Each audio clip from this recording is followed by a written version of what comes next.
Hello, everybody. Welcome to the Buckeye Weekly podcast. I am Tony Gerdeman, here as always with Tom Orr. Tom, how's it going? Just enjoying the moments before we started recording this show, when we attempted to start to record the show, and did what I do all the time on Buckeye Weekly and get 3 words in and screw something up. And it's like, well, we can either keep going or we can go back and try this from the top. I have said hello, good welcome so many times at the start of Buckeye Weekly or Morning Scoop episodes. So I appreciate getting to watch you do that at some point as well. And I knew because I called you out at the end of the last episode of this podcast that you would definitely do the same to me as soon as you got a chance. And I gave you, you didn't have to wait long, Tom. It's like No, boom, right away. boy, Chief, it was just almost instant. It was great. I'm glad we didn't have to let that linger uncomfortably in the background. No, we don't want this show to be uncomfortable, do we? No. So today was a very busy day. Today being Thursday. Got the Ryan Day radio show. I can't call it a call-in show. That was from noon to 1. And going the same time was the Al Washington Hour with linebackers Tuf Borland, Pete Werner, and Baron Browning from from noon to 1:30. So there's some overlapping and there's plenty to talk about, Tom. First, we can start with the head coach of the Buckeyes. And the first thing that struck me from your rundown, because I didn't get to listen to the show, the COVID testing, this new testing, they have 270 people were tested in under 2 hours. Did he say how long it takes to get the results back from that? It's like 15 minutes per test or something like that. Yeah, I mean, he didn't specifically say, but when they were talking about this, when they were sort of rolling the Big Ten back out, they talked about it being a $5 15-minute test. So, yeah, I mean, I think this is a pretty quick process. I mean, this is not a real elaborate process, I guess, to conduct the test and then to get the results is pretty quick as well. Which is, I mean, this is one of the game changers that allows them to play this fall. He said this is something that for the players and the coaches to know that when they are inside their, he called it a synthetic bubble, um, where they're everyone inside that facility, whether it's staffers or maintenance people or players or coaches or whoever it is, they have all been tested. They've all tested negative in order to be in there. He said that's like a real peace of mind thing for them, that you don't have to worry about, am I going to catch COVID here? I can just worry about football stuff because I know no one in here is positive. Everyone has tested negative in order to be here. Then you still have to worry about it when you leave. You still have to be smart when you leave, and you're going in classes or just around Columbus or going to the grocery store or whatever it is. But you still have to be smart outside of there. But inside that bubble, he said that is like huge peace of mind thing for them to know that if you're here, you are negative. Yeah, and one of the interesting things about the Woody Hayes synthetic bubble now is that not all of the rooms are open in the building. There's only certain places you can go, and we saw that play out in Tuesday's teleconference Zoom call with the receivers, where um, receivers are sitting next to each other, causing feedback during the Zoom call, and people are asking like, "Hey, can't you just put one guy in one room and another guy in another room?" And Jerry Emig, the SID, is like, "We literally can't go into other rooms." Like I don't know how many people ever grew up in a farmhouse, like old timey farmhouse. Like during the winter, sometimes you just close off rooms because you want to centralize they're closing off rooms so that they don't have to worry about them. Now they're getting to the point where they can start to open things up. And because like you said, once you've got that synthetic bubble and everybody's tested and everybody's clean, then there's no reason not to go into certain rooms. It's just beforehand, if somebody goes in somewhere, that has to be clean, that has to be rubbed down, that has to be scrubbed down. And if you can eliminate some of that stuff, go ahead and do it. And now maybe some normalcy. We do know the normalcy. Some of it came back yesterday with the return of padded practices. No contact, no tackling, Tom. But when you watch the video put out by Ohio State on Wednesday evening, it's not like they're just playing patty cake out there. There's legit, they're trying to keep from taking people to the ground, but it still looks pretty physical out there. Yeah, I'm going to backtrack real quickly for 1 second and just tell you that the one of the things that Day talked about was the fact that they're not opening things back up just yet within the facility. They're going to give it another week just to make sure everything's really, really in good shape uh, with the testing and all of that before they start opening things up. But the dining facility, training facility, that kind of stuff, they're hoping within 7 days to be able to open those back up. As far as the practice piece of this, yeah, we had been told, yes, they're in pads, but it's not, this is not going to be a real.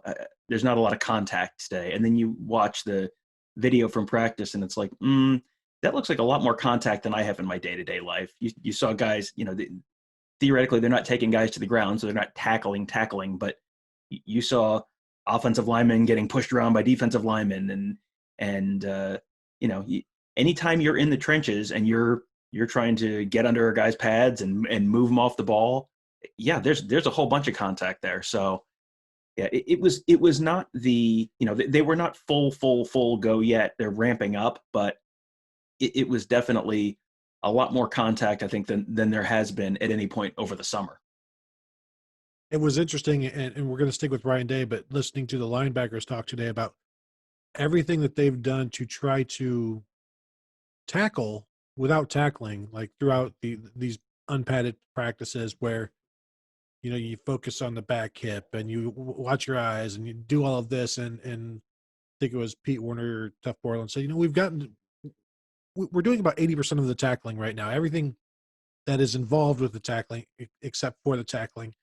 And this has been one of Ryan Day's challenges as the head coach of coming up with all of these different ways that you can do as much as you can while things are still being restrained. And he's gotten high praise from his assistants for everything he's come up with. And not that he's doing it on his own. I mean, the coaches are brainstorming. How can we do this? What can we do to get better at tackling without tackling? What can we do to get better at blocking without blocking?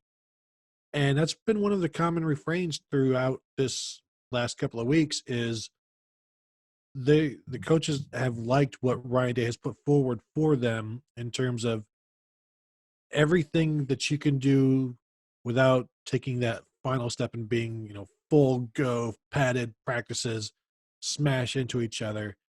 And, we'll see how it goes. But the coaches like what they've seen to this point in terms of just getting ready for that next step.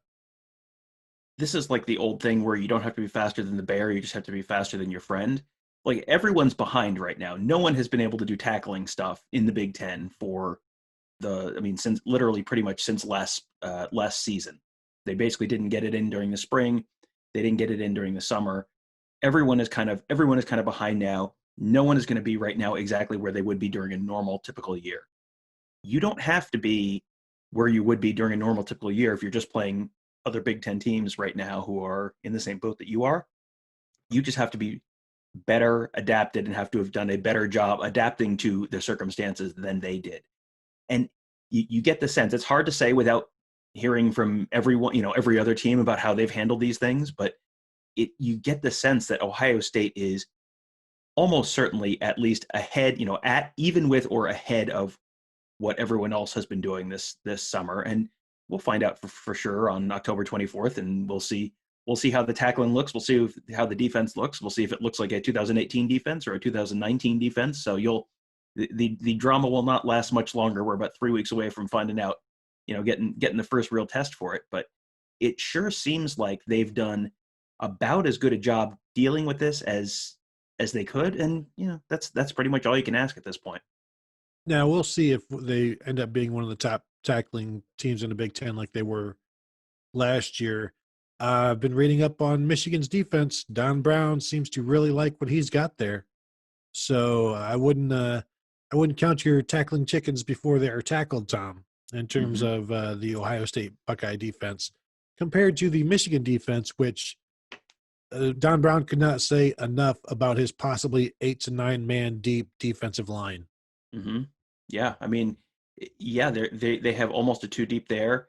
They have, I mean, outside of any sort of experience in the defensive backfield, I think they have to feel pretty good about everything there. It's really shaping up. I think we probably owe people a Michigan Ohio State Tale of the Tape show We at do. some point. Uh, my only concern there is looking at Michigan's team. It was like this is really setting up to get real old takes exposed if I say out loud some of the things that I think about the current tale of the tape between those two programs. But we'll see how that goes. We'll see if Ryan Day can hang 100 as he promised to at one point, and make the tale of the tape look accurate as it did last year. Because Ohio State right now, 7 linebackers, upper class linebackers, all with experience. Michigan having to move a fullback to linebacker once again, and once again they've turned to a fullback to save their defense. Ohio State did that once, and it worked out. Okay, Mm-hmm. Michigan is 0 for 1, having done it previously with Ben Mason at nose tackle. Now Ben Van Sumeren, former running back, then moved to fullback. Now, I guess Sam linebacker, and we'll see. But enough about Michigan. There's going to be plenty of time to talk about Michigan, Tom, and we do need to do that tale of the tape because we need to treat ourselves at times. It can't just be about the listeners. Sometimes it's got to be about us. I have additional thoughts. If this really is all about us, I'll have some additional thoughts after we're done recording. But let's focus on the listeners right now, please. Okay, all right, that's fine. Yeah, sure. Why not? Anything from Day that really stuck out to you? Because I'm just reading through these, and it's not a lot of new stuff there. No offense, Tom. I know you're the one taking the notes here, but like I know all of this stuff. Yeah, I mean, you're kind of an expert, which is, hey, you should have a podcast. A couple interesting things that kind of popped out to me. Just some of the names that you heard when he talked about certain positions. I was going through the Al Washington notes that you had because I obviously was on the Day thing while you were on the Washington thing, and I was reading through all the linebackers, and I'm like, who is he not talked about? Because I was going through, I was like, I'm like, I must be forgetting someone. I went and pulled up the roster. No, I was not forgetting someone. He mentioned literally everyone. There are other spots on the roster where you're not hearing everyone's names, which means that the names you are hearing are probably somewhat instructive. In the defensive backfield, he talked about the guys you would think about. The question was at, basically like setting aside Sean Wade, who of the younger defensive backs have been impressive this fall. And he talked about Sevyn Banks and Cam Brown. It's like, Josh Proctor, okay. Marcus Hooker was the next name he mentioned, which is something that I think you and I have talked about quite a bit, that if there's a second safety, it's probably Marcus Hooker, Marcus Williams in the slot. I mean, it was all sort of the names that we had heard and that we've been hearing and that we've been talking about on the show. The one name that he mentioned that was kind of interesting was Bryson Shaw. Yeah. He talked about him as a really sharp guy in the back of the defense, like Jordan Fuller, who, that can make the defensive backs' jobs easier if they know, hey, we've got this guy back here who's just really sharp and going to be in the right spot. And that's like, okay, write that one down. And Al Washington also mentioned Tommy Eichenberg at one point. He was one of the few younger guy names who came up when Al Washington was on the radio show. And he talked about the fact that Eichenberg was dinged up last year. He's healthy now and has been looking pretty impressive for them at linebacker this year. Yeah, I wasn't sure if there's anything else other than Bryson Shaw, because that was the other thing that jumped out to me, because it's, you're kind of just scanning stuff, looking for, new stuff. And then you see a name that, we've talked about Bryson Shaw sparingly. It's because the coaches either aren't or haven't. And then when you see them talking about it, you take notice. You take notice of the Court Williams, take notice of like Jameson Williams popping up, and whoever it is at whatever position. They're not just throwing that name out there because that was the first thing that, like, oh, what can I give you a name? I don't know, blah. It's like that's somebody who is on their mind for good reason. And so when somebody pops up like that, go ahead and put that in the back of your mind and see if you can do something with that later. Just looking at the somebody, I assume one of the hosts asked about what makes a good Z, what makes a good X. And he's like, the X is usually, the bigger guy that can push corners around. It's like, yeah, that's what we always say. But then, last year you had Garrett Wilson there. This year it's like Jameson Williams.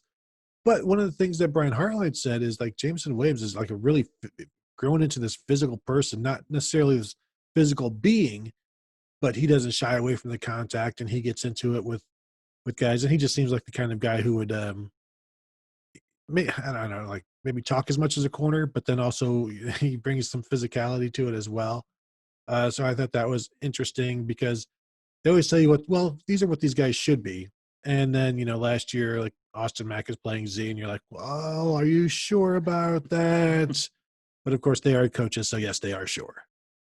One other thing that was kind of interesting, and then we're going to use your things that they should be transitioned to talk a little Baron Browning, I think. But one last thing that I thought was kind of interesting from Day, he said they at the start of every day they will show a former Buckeye on special teams to emphasize during their special teams portion of practice, like, yes, Michael Thomas played special teams when he was here. Jeff Okuda played special teams when he was here. Both of the Bosas played special teams when they were here. This is where we put our best young players. It is an honor to be on special teams. It is an honor to be on kickoff coverage or punt coverage or kickoff return or whatever spot you're in. So, I mean, this is not a huge surprise that they put a big point of emphasis on special teams. That's something we've heard for years and years and years. That's a big Urban Meyer thing. But I just thought that was kind of an interesting thing that they do during practice. Just they pick a guy who's like an NFL guy now and say, look, don't think you're too big for this. I mean, you think back to like Ezekiel Elliott just paving someone on kick return at Purdue in probably like 2013. This is a big, important thing that is a point of emphasis in the program, and that's one of the ways they get that across to guys. Yeah, I mean, even Terry McLaurin, Devin Smith, at the height of their careers, are almost as valuable as the Gunners. And you think Devin Smith, who never lost a game in which he caught a touchdown and was one of those Gunners that Urban Meyer just loved. So are you ready to move to the linebacker discussion, Tom? Is that I'm ready to move to the linebacker discussion. And reading through your thing, there was a Baron Browning quote that I went, that's kind of interesting. Tell me. The one where he talked about the fact that he's always felt more like more natural at the outside linebacker position. It was like, that was some interesting strategic deployment of Baron Browning then, that he's spent 3 years at Ohio State and has, he's been a contributor, but he has not been the level of contributor you would expect from his recruiting pedigree, especially 3 years into his career. And he may now be, for the first time, at a position where he feels a little more comfortable and like a little bit more of a natural fit than at the Mike spot that he's been at for the last couple of years. That was interesting to me. Do you remember who the linebacker coach was that made that move for Baron Browning? It's been a few years, but whoever it was, I'm sure he was the best man for the job.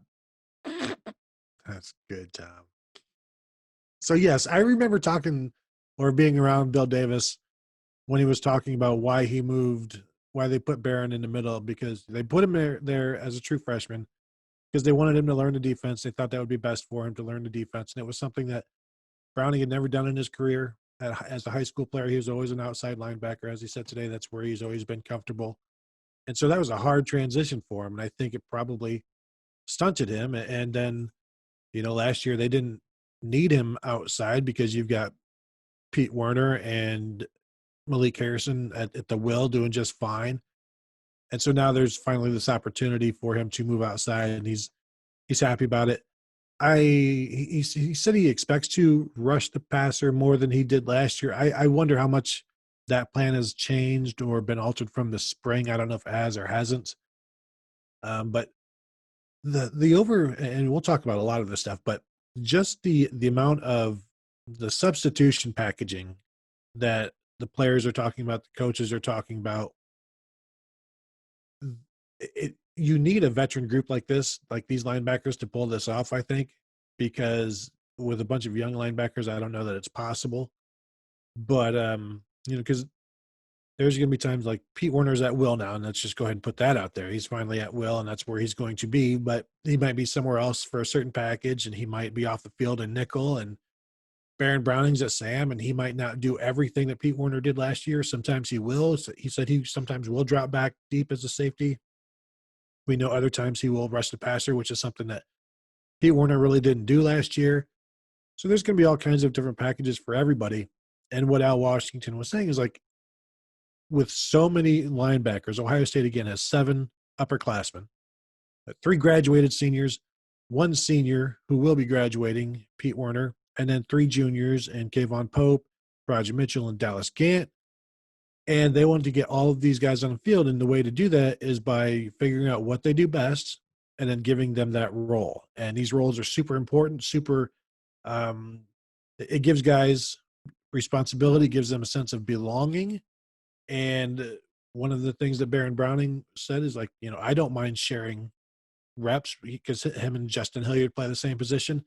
Like, I don't mind somebody playing along with me in the game, like sharing reps in the game, because we do it in practice. And you can't have all of this compartmental sub packages without a group of guys who really like each other, who are really unselfish, and also are very versatile. And from talking to everybody today, like that's this group to a T. Right, and this is something that you have such this is both a strength and a weakness that they have these guys who have been on the team now for 3 years and haven't really gotten to play a whole heck of a lot, and Taraja Mitchell and Kayvon Pope and Dallas Gant, and you've got these guys ahead of them who have been on the field, have been veterans, the Pete Werner and the Tuf Borland and Justin Hilliard and Baron Browning. That's so much more experience. The downside of that is the frustration that you sort of, I think, hinted at there, that's got to be kind of hard that you came in as 4-star prospects for these juniors and haven't really gotten to play yet all that much. But the upside there is, holy smokes, do these guys know what they're supposed to be doing? And they've had time to kind of at least cross-train a little bit on some of these different roles they might have. And the coaching staff can kind of figure out, hey, this is what this guy's good at. And put him in a spot where if one of those guys is a really good pass rusher, you can sort of try and get him in a spot where he can rush the passer more often than not when he's on the field, or at least a decent chunk of the time that he's on the field. If this guy's better in coverage, you can put him in at a time when he might be more likely to be put into coverage. And you don't want to get too predictable with it. If every time Baron Browning's in the game, he's rushing the passer, well, then that stops being a real effective technique. But these are guys who have been around long enough that they should be pretty good at everything. And if you can just put guys in, slightly better spots, Tuf Borland is much better against like a Wisconsin kind of team that's going to be running the ball between the tackles than he would be if you tried to throw him out in coverage on some wide receiver or, fast running back. That, like, everyone has their skill set that they are kind of best suited for. And if they can kind of specialize and get these guys in a spot to be in a position to do what they do best, that's huge. Not to mention the fact that then if someone gets hurt, if someone gets COVID, if someone whatever is just tired and is gassed and needs a break, you have a whole bunch of other options who are kind of like there and ready to go. This is like, your depth is going to be real important with no off weeks and the whole season just crammed into 9 straight weeks. So having that depth, that's a luxury that most teams just don't have.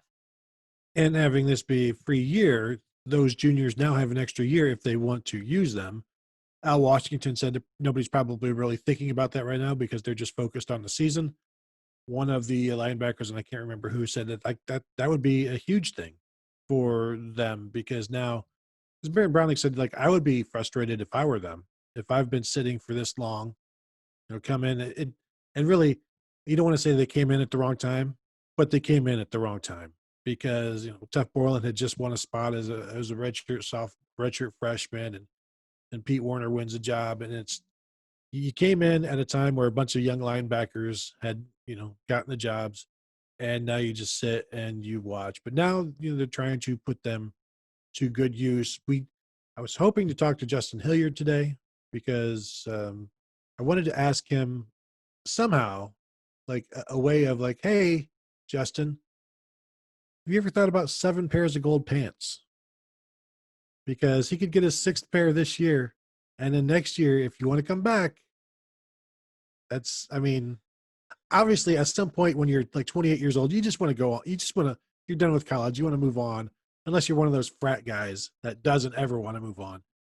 But at some point, you probably want to go try the NFL or whatever. And it's like, I've got 6. Do I need a 7th? And you're like, well, nobody else has 7, but I don't think anybody else has 6, except maybe the Bosa parents. Yeah, he could be the first linebacker in school history to also qualify for a state pension. If I think he'll be vested by the time he sticks around. If he sticks around for one more year, I think he'll be fully vested in the state pension system. Yeah, I mean, he's another guy who I don't know exactly what his role is going to be this year. I mean, it sounds like he's maybe splitting time with Browning at the Sam spot, but I don't know where he fits in. Is he more the coverage guy and Browning is more the pass rushing guy? But whatever happens for him, like I think the last show we talked about Cam Babb and how it just like it would be really awesome to see something good happen for Cam Babb this year. It would be really awesome to see Justin Hilliard finally get to, live up to the potential he had when he showed up at Ohio State. Because just like Babb, he's had a million injuries and he's really just, he keeps getting sidetracked by stuff that's kind of out of his control. So it would be really, really fantastic to see him get a chance to, live up to that potential and kind of maybe put a little bit of an exclamation point on the end of his career at Ohio State. And then, maybe a good season puts him in the NFL, like I think he probably was expecting when he came out of high school. Yeah, and these are two guys, Justin Hilliard and Baron Browning, who are splitting time, but Baron couldn't be more effusive in his praise of how much he loves Justin Hilliard, and he called him a true warrior. Because I asked him, like Baron, just talking about the persistence that Justin Hilliard has shown. Like most of Hilliard's injuries occurred before Baron Browning was even here. We're talking 2015, 2016. Browning arrives in 2017, and he called Justin Hilliard. He's the definition of a true warrior, and everything you see him go through, it makes you want to do as much as you can as well. And like these two really get along. He also said it's like when you're watching film with each other, it's like looking in a mirror because they do the same things. They can coach each other when one guy's in, the other guy's watching for him, and then they get back to the sideline and they talk things out. It's really interesting dynamic, and it's not just this position either. It's all throughout the linebackers where it goes back to culture again, and we see the same thing in receivers, see the same thing in defensive line. I don't know why the offensive linemen are so selfish, like they won't share, but the culture, it's just interesting where you've got so many guys at a position and that you're not going to play as much as other guys do, but you're okay because this guy next to you is getting to play. Al Washington said, just giving guys roles gets them to buy in even more than if you're just the second will. Like, yeah, you are the second will, but also we have you doing this in this package, and we are going to use that package, and you will play. And so then it's not unlike special teams, where I am the starter on this punt block team, I'm the starter on this, and those guys buy in because, as you said earlier, like Ohio State takes this stuff seriously. And so the more roles you give guys, it doesn't matter if they're a starter. Like they are as much a part of the team as a starter because they're involved in so many different things. And I think Nick Bosa started 7-10 games as an Ohio State Buckeye, but he was a little bit more, involved and important than just starting for a third of his career. And it's just neat to see. It'll be even neater to see how they actually do it and whether or not, Tom, it works. That is going to be an important part of this whole process. Yes, it does this in fact work? Because you have to, the substitution packages are all great, but if the opponent is going at, real high tempo, that gets harder to swap guys in and out and make adjustments. If you're running, if you're going 20 seconds between plays, you don't have time to run all sorts of substitution patterns. So you can do it, drive to drive, but not within a drive. So some of this is going to be a little bit out of their control, but in order to have that kind of buy-in, you're right. You have to have sort of the culture of guys being willing to, not be selfish and be a little bit more selfless. But at the same time, it also does benefit them that you're not out there for 60 snaps a game, 75 snaps a game on defense, because that does, at some point you do have degradation of your skills, no matter how well trained you are, no matter how fast you are. Unless you're Chris Gamble, like you cannot just play over and over and over and over and over again without, slowing down, getting a little banged up. You get, you twist your ankle, someone steps on your hand in the pile, whatever it is. Like being able to just take a little rest. It's the same thing we talked about with the 3-corner rotation. It's the same thing we talk about with the 6 quote unquote starting wide receivers. That adds up over the course of a game. That adds up over the course of a season. And then when you're in there in the fourth quarter, all of a sudden you're a little fresher than the guy you're going against. And, I know that they don't want this to be all about, individual, how they look individually or whatever, in every individual performance, but you're going to look real fantastic if you've played half as many snaps as the guy you're going against by the end of the game. When he's gassed, you're not, and guess what? That makes you look better. It certainly does. The move of Pete Werner to Will Al Washington was obviously asked about that. So I think he can be an impact player at the Will position. I think both Tom, you and I agree. Washington said he's athletic, he's bright. They just like what he can do there closer to the line of scrimmage. Not that they didn't like what he did last year because they loved it, but they just saw some things. Thought, you know what, let's do this, make this move, and so they have. What I asked Al Washington then was like, are you? Is there any concern that, or was there concern about the guys who will then have to replace everything that Pete Werner could do? And he's like, oh, we got guys. He didn't seem concerned. Plus, Baron Browning said it's pretty good. So there is that. But because that's been my thing is like, are you sure you want to do this? Because it worked last year, and why would you change things? But that's where he also said that Washington was like, well, you can't just do what you did last year. You have to continue to get better. You have to continue to look ways to be better, different things to do, because offenses, like if you just keep showing them the same thing over and over again, Tom, you're done. It's not going to work. And so I also was thinking, we've been thinking like maybe moving Pete Werner when he dropped back to the safety thing. Maybe that's not so great a second year in a row. But then as Pete Werner said, like, yeah, I didn't really do it that much last year, and quarterbacks didn't really notice, so it was okay. But I'm thinking, well, if it happens more this year, it probably would be noticeable. And so you maybe try to limit that, even though Baron Browning said, yeah, he'd probably be doing some of that as well. I, I don't think it happened as much as we talk about or as people think it did. It's just when you see 240-pound Pete Werner out there, you're like, is that supposed to be like that? What is wrong here? Is he covering for something? Is what's going on here? But no, that was the plan. And now this year, they have Pete Werner closer to the line of scrimmage. He said it's very different because the one bad step can cost you. Not having your eyes in the right place can cost you, and it's different. But like I have no concerns about Pete Werner. Tom, do you? No, I think he's someone who is between the focus, between the experience, between just the football IQ and his physical abilities. I mean, he's pretty quick. He's they have put him in some bad positions over the years Mhm. where it, remember how we talked about how they didn't really notice him when he was dropping back as a deep safety. Remember 2 years ago when they would like split him out off of against like real speedy running backs like way out wide. It was like that's not good. Guess what? Sometimes the teams did notice that, and the opposing teams. So I think they have figured out he's quick enough to be able to do a lot of the stuff that they need him to do. And I would say I would be pretty confident that he'll do a very good job at will. There are big shoes to fill there with Malik Harrison leaving. I mean, Malik Harrison is one of those really, really underrated players. I think maybe the average Ohio State fan didn't really appreciate exactly how good he was the last year or two.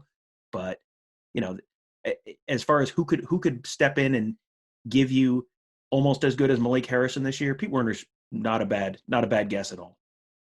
Yeah, and as Tuf Borland said, he's also 245 pounds and can smack you. So there is that as well. Speaking of Tuf Borland, he said that he knows everything about the defense and what else can you teach him? He didn't say that. I'm saying that. But he was asking, what did you do like during the quarantine to get better? He said he slimmed down, he leaned up, he still gained weight, but he worked on his speed and explosion and working on defeating blocks and taking on big offensive linemen and the things that you do to manage that. And so he's been trying to get faster, trying to get more explosive, which is really at this point maybe all that's holding him back in terms of what Ohio State would ask of him. And he's the middle linebacker. He didn't get to move. He's still the middle linebacker. He's not going anywhere. Literally, he may be here next year. We don't know. But he's been around forever. Coaches love him. Teammates love him. Pete Werner has said like he wishes more people out, like I would say fans, like fans, media. He wishes more people knew that everything Tuf Borland put into a game, before the game, after the game, everything he put into this program into studying, into being a better player, being a better leader. And he's taught Pete how to love the game more, how to know the game more, and I guess maybe putting these videos out of the linebackers talking about Tuf Borland should be required viewing of the Tuf Borland haters. I won't say critics because we're all able to be criticized and we all need it, but the haters, like the for every, it doesn't matter that he made 9 tackles in a row. It's that missed tackle where they're like, get Borland out of there. And when people are like, why isn't Taraji Mitchell out there instead of instead of Tuf Borland? Taraji Mitchell hasn't been a middle linebacker since he was a freshman. He was a sophomore last year. He wasn't even at the mic last year. So let's just calm down and understand that he's doing everything that people are asking of him to do. He's not making every tackle. I don't know a middle linebacker who has. So there is that. But it was just, I think people should, it would do them good before they get angry about Tuf Borland to read what other people have or listen to what other people have to say about him. Well, I mean, you listen to other teammates and coaches talk about him, and it's like if you took everything on Twitter and just ran it through the like opposite machine, that's what you get coming out of players and coaches. And at some point, it has to be instructive that the coaches think he's good enough to put him on the field. This is not like they've lost a bet and have to play him. They're putting him on the field because they think he's the best option for them at whatever they need him to do at that particular moment. And these are coaches who are motivated by, hey, we need to win the games. Like this is not like make a wish. They're going to play the players who they think are going to put them in the best position to win. And they have chosen Tuf Borland for years now to be that guy in an awful lot of situations. And this is his 3rd year as a captain, right? I mean, this is someone whose teammates respect him enough to make him a 3-time captain, which is something that virtually never happens at Ohio State. That should tell you something. You listen to the way guys talk about him. You listen to the way the position. You look at the positions that the coaches are putting him in. This is all useful information in terms of how people should maybe be considering him and evaluating him as a player and his role on the team. I mean, this is a guy who's really, really well respected by just about everyone around him. So that should mean something. I saw something on PFF, Pro Football Focus, that last year he was the top rated run-stopping linebacker in the Big Ten. Is that possible? I mean, is it possible that you saw it? Yes. Is it Okay, possible that you. it's true? Also, yes. Oh, I mean, this is what I mean. This is I said this earlier in specifically mentioning him. Like there are spots that he is really, really, really good at what he does. If you're playing like Wisconsin, you want a Tuf Borland there because they are going to try and run the ball between the tackles. There are spots you can put him in where he's going to be like outstanding, and the coaches see this just like we do. So they have everyone is good at different stuff. If you put Chase Young and made Chase Young go cover wide receivers, guess what? Chase Young's not necessarily going to be able to stay with the fastest wide receivers in the Big Ten. So you have to put Chase Young in the spots where Chase Young is excellent, and that's true of every single person on that field.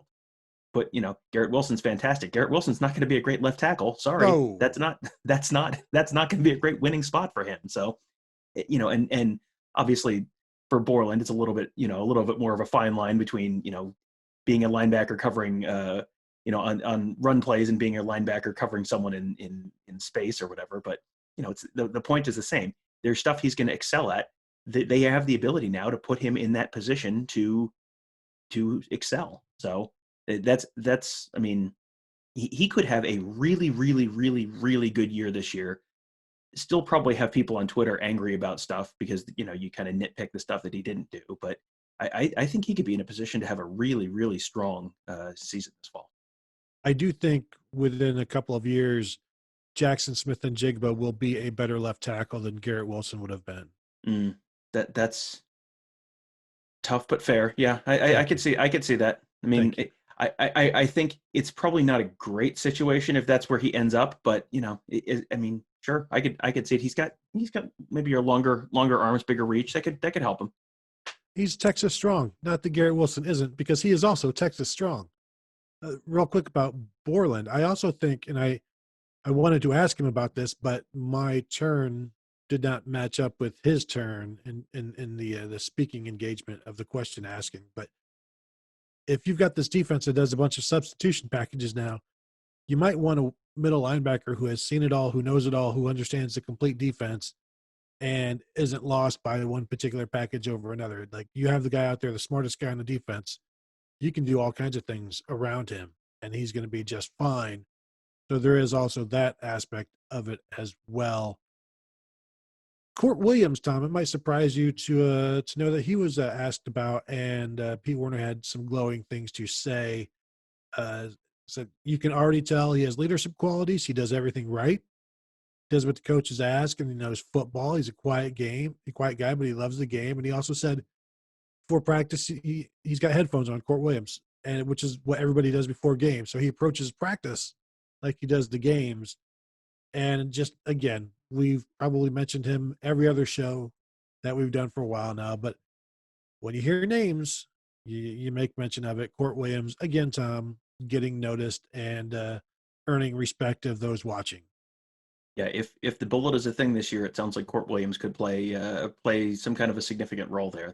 He's someone that's worth watching. The other name that kind of popped out to me as a freshman, who was like, oh, okay. A whole bunch of people mentioned Mitchell Melton. That was he's a linebacker from Maryland, 4-star prospect. And you saw some names. I mean, he's a bigger dude, but Yeah. and you saw people compare him just in terms of size and build to like Josh Perry. Like, that's okay. Yeah, that's a name that would not be a bad outcome for a if that's how his career shakes out, if he turns into another Joshua Perry. So yeah, I mean, he was an interesting. He's another one where he's not going to probably be a significant contributor this year. He may be someone who you see out on the field a little bit in the second half against Rutgers and against Maryland, and whatever games that they're up by 1 billion points in. But that's one of those, just kind of, okay, file it away, and then this time next year we'll see if he's kind of continued to progress at the pace that it sounds like he has so far. My last thing on Borland and the linebackers as a whole, Borland was asked about Master Teague. They both suffered an Achilles injury, and did he talk to him, and what that process is like? And he said it's like the worst injury you can go through, basically one of the worst you can go through. But he talked to Master and told him recovery isn't linear. You'll have ups and downs, but you just have to stay consistent throughout it. And obviously, that's pretty much what Master Teague has done. They're similar players in terms of their mentality about football, but I also think that's probably common among the entire team. Like, that's a common thread through all of these guys, is their focus on football. And so I thought that was interesting that he's not just leading the defense, he's leading everybody. Tuf Borland, and that's a lesson that is easy for him to spread, because he's gone through it in terms of that injury, and without it, Master Teague probably wouldn't have even known he was hurt, wouldn't have gotten surgery, wouldn't have. It's like it took Tuf Borland to tell him, hey man, you've got an injury here, let me tell you what's going to happen now. So that was good to see. Dr. Tuf, The first future doctor at linebacker since Greg Belisari for Ohio State. That's big. That's impressive. there you go.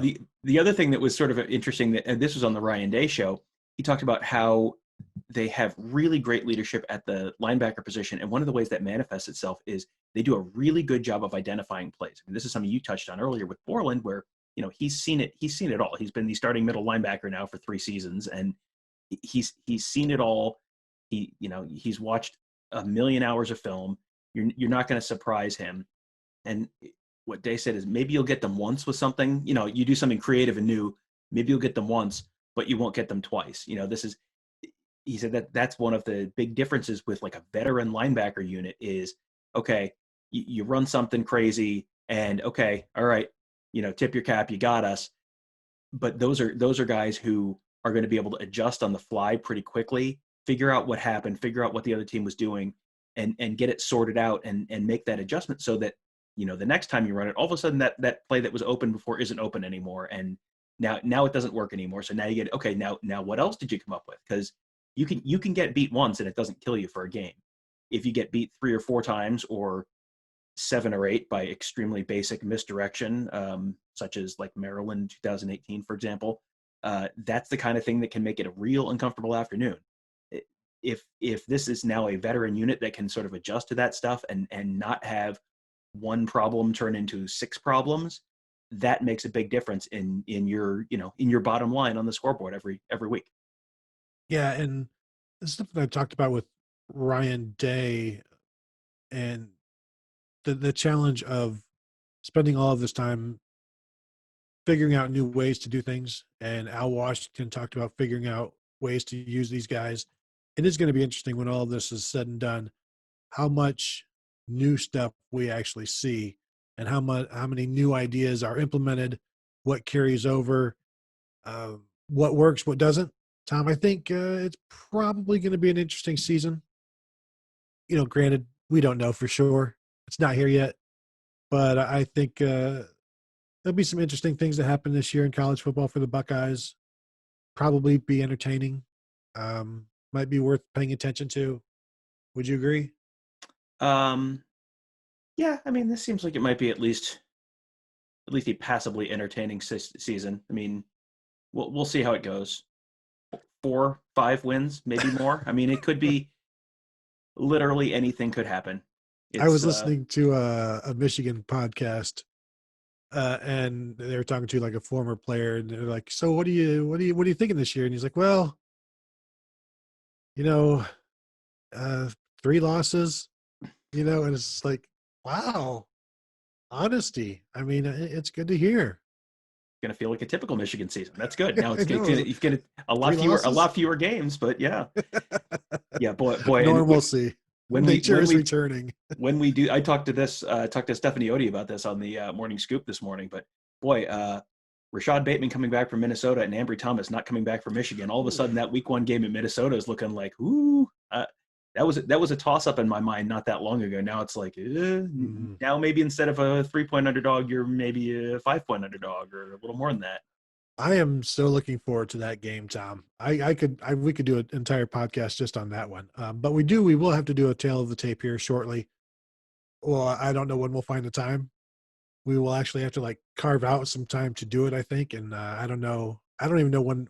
Would that be a Tuesday show? Would it be a Thursday show? Would it be a Saturday show? There's so much going on right now. It might have to just be an extra show.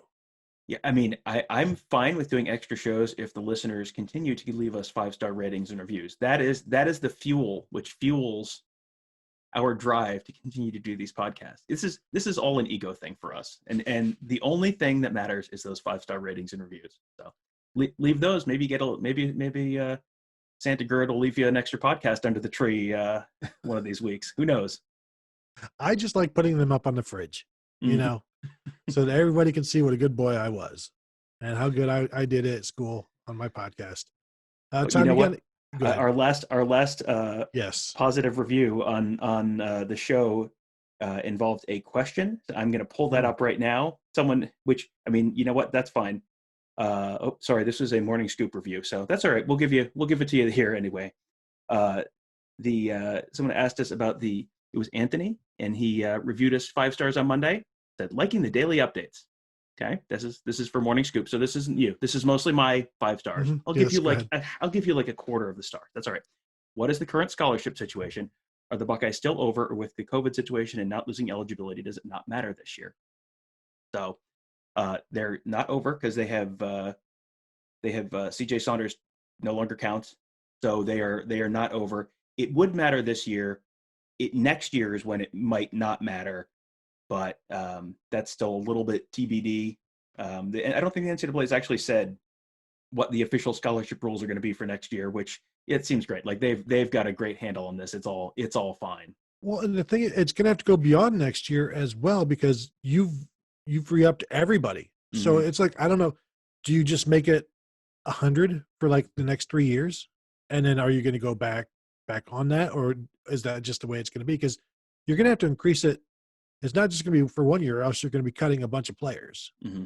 So I wonder if they're going to just kind of basically enforce the 25 new guys a year rule, and you can bring in 25 freshmen, and maybe that becomes 25 freshmen and or transfers, and that's it, and that's the scholarship limit for the next couple of years until you can kind of filter out the extra guys. Because I mean, all of the guys who are back for Ohio State this year could be, who were, should have been out of eligibility after this year, Tuf Borland and Pete Werner and Justin Hilliard and Jonathan Cooper, all of those guys could theoretically be back for another year in 2021. So yeah, that puts you in a kind of a weird number spot. And this is a problem the NCAA has created. So now the NCAA gets to solve it. Well, that's good. At least we've got the right people fixing the problem.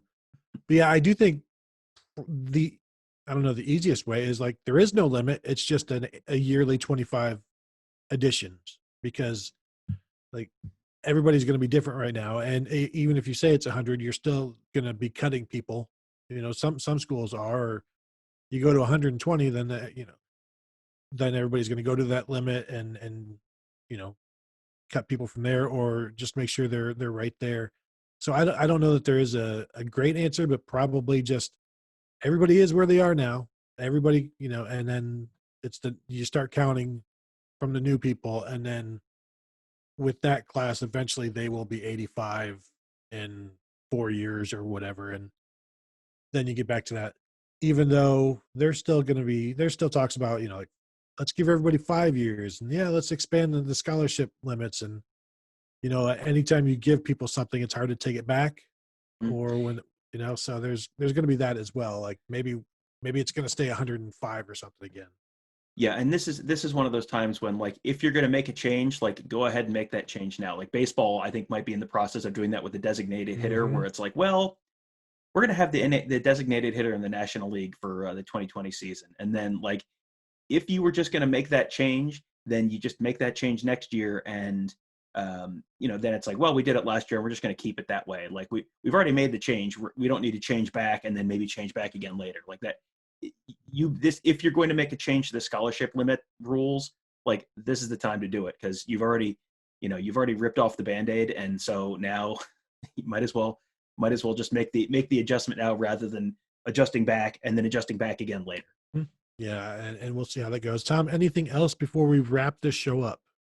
No, I think we're good. We're going to when we hit stop on this one, we're going to start recording our Patreon exclusive weekly preview, National College Football Preview Show. You can find that if you subscribe in Patreon at patreon.com/Buckeye Weekly.